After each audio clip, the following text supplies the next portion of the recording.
Hello all. Welcome back to our channel. ఈరోజు మనం adjustments చెప్పుకున్నాము. ఇప్పుడు మనము ఒక క్లోజింగ్ స్టాక్ ఇచ్చారు ఇక్కడ అడ్జస్ట్‌మెంట్. దాన్ని బేస్ చేసుకొని క్లోజింగ్ స్టాక్ మనకు ఇక్కడ అడ్జస్ట్‌మెంట్‌గా ఇచ్చారు. దాన్ని బేస్ చేసుకొని మనం ఇప్పుడు ఒక సమ్ చేద్దాం. తర్వాత ఎక్కువ నంబర్ ఆఫ్ అడ్జస్ట్‌మెంట్స్ ఒక 4, 5 తీసుకొని తర్వాత ఒక సమ్ చేద్దాం. ఓకేనా? Yes. From the find from the following trial balance prepare trading and profit and loss account and balance sheet అని ఇచ్చారు. ఓకేనా? దీని నుంచి మనం ఈ మూడింటిని ప్రిపేర్ చేద్దాం. Trading account. ఫస్ట్ మనం ఓపెనింగ్ స్టాక్ అని రాసుకుంటాం. ట్రేడింగ్ అకౌంట్‌లో 2 opening stock.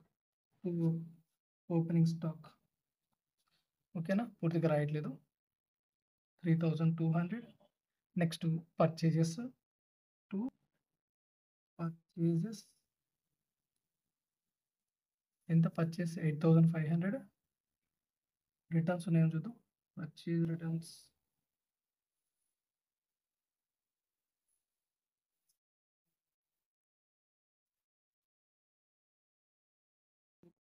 Minus returns. Purchase returns అంటే ఇవి. రిటర్న్స్ అంటే ఓకేనా? ఎంత? యాక్చువల్‌గా పర్చేస్ వచ్చి 8500. ఇవి పర్చేస్ రిటర్న్స్ వచ్చి 500. సో, మనకు నెట్ పర్చేస్ 8000 వచ్చింది.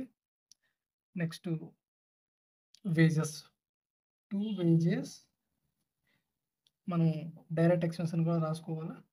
ట్రేడింగ్ అకౌంట్‌లో డైరెక్ట్ ఎక్స్‌పెన్సెస్ రాసుకుంటాము. వేజెస్ అయిపోయింది. క్యారేజ్ 2 క్యారేజ్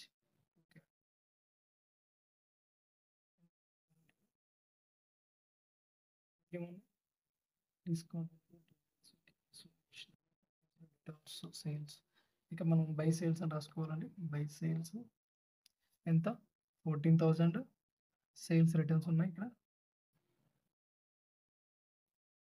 సేల్స్ రిటర్న్స్ రూ. 1000. సేల్స్ వచ్చేసి మనకు 14,000 మైనస్ రిటర్న్స్ 1000 రూపీస్.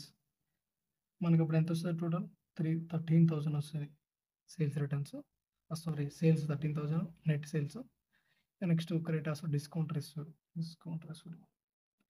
నెక్స్ట్ ఎంత అండి? సో, క్లోజింగ్ స్టాక్ ఉంది కదా. Closing stock by closing stock ఎంత? Closing stock 2,900. సో, మనకు బ్యాలెన్సెస్ ఈక్వల్ చేద్దాం. ఏ పక్క ఎక్కువ బ్యాలెన్స్ ఉందో చూద్దాం. ఇటు సైడ్ మనకు ఎక్కువగా అనిపిస్తుంది కదా. 15,900 అండి. 15,900. సో, 15,900 వేసుకుందాం. ఇక్కడ మనకు ఇక్కడ టోటల్ చేద్దాం. 8,000 8,000 ఒక 3,000 11,000 11,000 ఒక 1,200 12,200. ఇది 12,400 వచ్చింది. 12,400 తీసేద్దాం ఇక్కడ. మనకు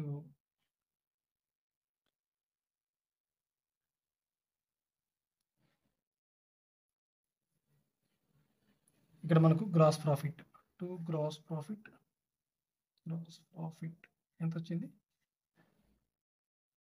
3,500 వచ్చిందండి. ఎందుకంటే ఇక్కడ ఇన్కమ్స్ సైడ్ ఇది డైరెక్ట్ ఇన్కమ్ సైడ్ ఇది ఎక్స్‌పెన్సెస్. సో, ఇన్కమ్స్ ఎక్కువ ఉన్నాయి కాబట్టి ఎక్స్‌పెన్సెస్ కంటే మనకు ప్రాఫిట్ అనేది వచ్చింది. గ్రాస్ ప్రాఫిట్ వచ్చి 3,500. ఇది మనము ప్రాఫిట్ అండ్ లాస్ అకౌంట్‌కి అయితే ట్రాన్స్‌ఫర్ చేస్తాం. మనకు ప్రాఫిట్ అండ్ లాస్ అకౌంట్ ఇక్కడ ప్రిపేర్ చేస్తున్నాం. ఇక్కడ మనకు వచ్చేసిన ప్రాఫిట్ ఎంత? గ్రాస్ ప్రాఫిట్ వచ్చింది కాబట్టి ఇక్కడ మనం ఏం చేస్తామంటే ప్రాఫిట్ అండ్ లాస్ అకౌంట్ అంటే ఇటు సైడ్ ఇన్కమ్స్, ఇటు సైడ్ ఎక్స్‌పెన్సెస్ అంటే ఇండైరెక్ట్ ఎక్స్‌పెన్సెస్. మనం ఇటు సైడ్ ఇండైరెక్ట్ ఎక్స్‌పెన్సెస్‌ని రాసుకుంటాము. ఇటు సైడ్ ఇన్కమ్స్‌ని, గెయిన్స్‌ని రాసుకుంటాం. ఓకేనా? సో, దాని ప్రకారం మనకు ఇక్కడ వచ్చింది బై గ్రాస్ ప్రాఫిట్ ఎంత? గ్రాస్ ప్రాఫిట్ ఎంతండి? 3,500. నెక్స్ట్ ఇంకా ఏమేమి ఉన్నాయో చూద్దాం. సేల్స్ అయిపోయింది. సాలరీస్ ఇంకా సాలరీస్ ఎక్స్‌పెన్స్ కాబట్టి salaries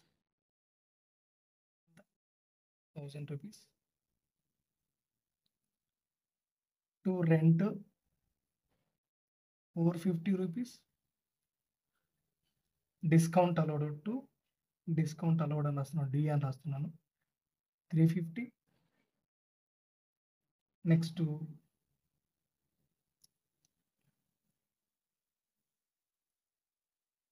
machinery, furniture, debtors, discount received అండి.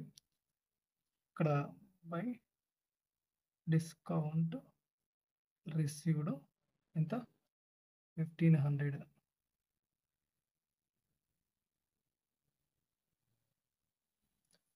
ఇక్కడ ఇంకొకటి రాయలేదండి, కమిషన్ రాయలేదు. సో ఇక్కడ మనం కమిషన్ రాయలేదు, రాశాను ఇప్పుడు. సో ఇక్కడ మనం ఏం చేద్దాం, to commission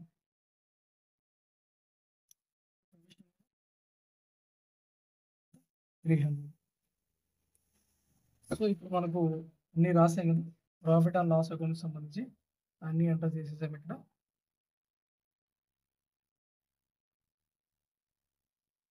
salaries, rent, discount all to commission మొత్తం రాసేసాము. ఇటు సైడ్ వచ్చేసి ఇప్పుడు టోటల్ చేద్దాం.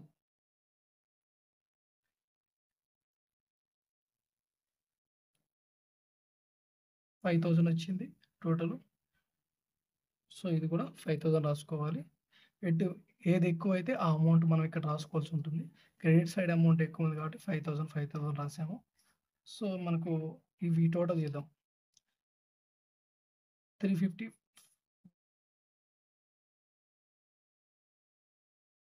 1800 3 21 2100 అండి.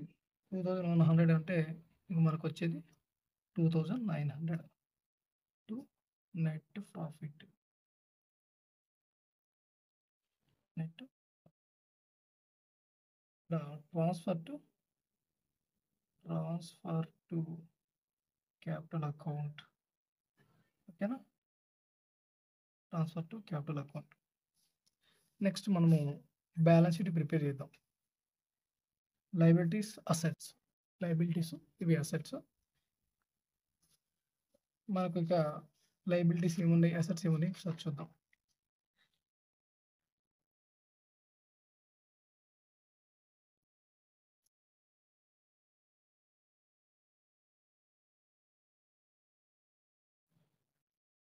డ్రాయింగ్స్ లయబిలిటీ సైడ్ వస్తుంది. క్యాష్ ఇది బ్యాలెన్స్ షీట్లో వస్తుంది, I mean asset side.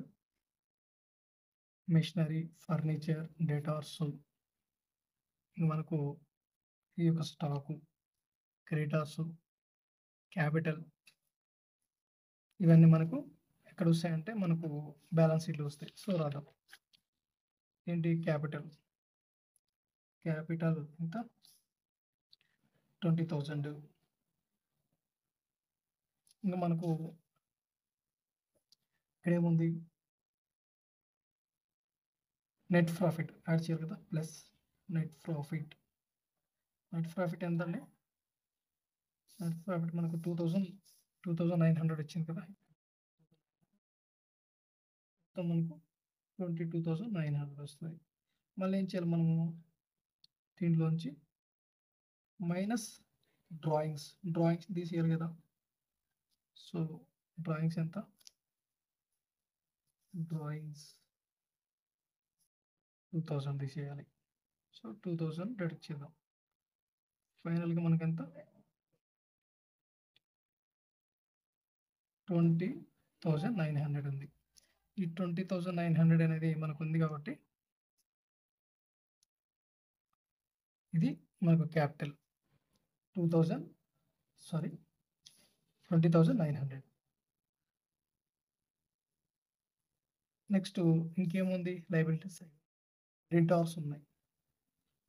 Creditors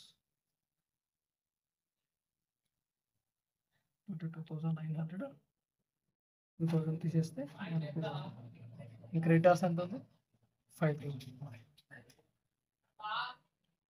next ఇంకేంటి, డ్రాయింగ్స్ అయిపోయింది, క్యాపిటల్ అయిపోయింది, క్రెడిటార్స్ అయిపోయింది. ఇది క్యాష్ అండి. క్యాష్ మనకు అసెట్ మన దగ్గర ఉంది కాబట్టి current asset 1000 rupees. 1000 rupees. Machinery asset మనకు, మెషినరీ ఎంత 10,000 రూపీస్. నెక్స్ట్ ఫర్నిచర్ అండి, ఫర్నిచర్ ఎంత 9,000 రూపీస్. డెటార్స్ మనకు రావాల్సిన అప్పులు 3,000 రూపాయలు. మొత్తం అయిపోయిందండి ఇంకా. Next closing stock. Closing stock. Closing stock వచ్చేసి మనకి ఎంత? ఇక్కడ ఉంది కదా 2,900. సో వీటి మనకు టోటల్ చేయాలి. టోటల్ చేస్తే మనకు 2 సైడ్స్ మనకు ఈక్వల్‌గా రావాలి. ఓకేనా? 2 సైడ్స్ మనకు ఈక్వల్‌గా వస్తే మనకు టోటల్ కరెక్ట్ అయినట్టండి. ఇక్కడ 1000 ఇక్కడ 11,000 11,000 ఒక 20,000 అవుతది. 23,000 23,000 ఒక 2,900 25,900 25,900 అయింది. ఇక్కడ చూద్దాం ఇటు సైడు. మన క్యాపిటల్ వచ్చేసి 20,900, క్రెడిటర్స్ వచ్చి 5,000. సో ఇది కూడా 25,900 సరిపోయిందండి. సో ఈ విధంగా మనము ఫైనల్ అకౌంట్స్ అనేది కంప్లీట్ చేసేసాము. సో నెక్స్ట్ ఇంకా ఎక్కువ అడ్జస్ట్‌మెంట్స్‌తో ఒక ప్రాబ్లమ్ చేస్తాను. లేదు ఇంకా కావాలన్నా కూడా తర్వాత చేస్తానండి. ఓకేనా? సో మన వీడియో నచ్చినట్లయితే లైక్ చేయండి. మీ ఫ్రెండ్స్ ఎవరైనా కూడా అకౌంట్స్, కామర్స్ బ్యాక్‌గ్రౌండ్ ఉంటే వాళ్ళకి కూడా మన వీడియోస్ అన్ని షేర్ చేయండి. ఇవి అందరికీ డిగ్రీ, ఇంటర్, ఎంబీఏ వాళ్ళందరికీ కూడా యూజ్ అవుతాయండి. Thanks for watching. నెక్స్ట్ వీడియోలో మళ్ళీ కలుద్దాం.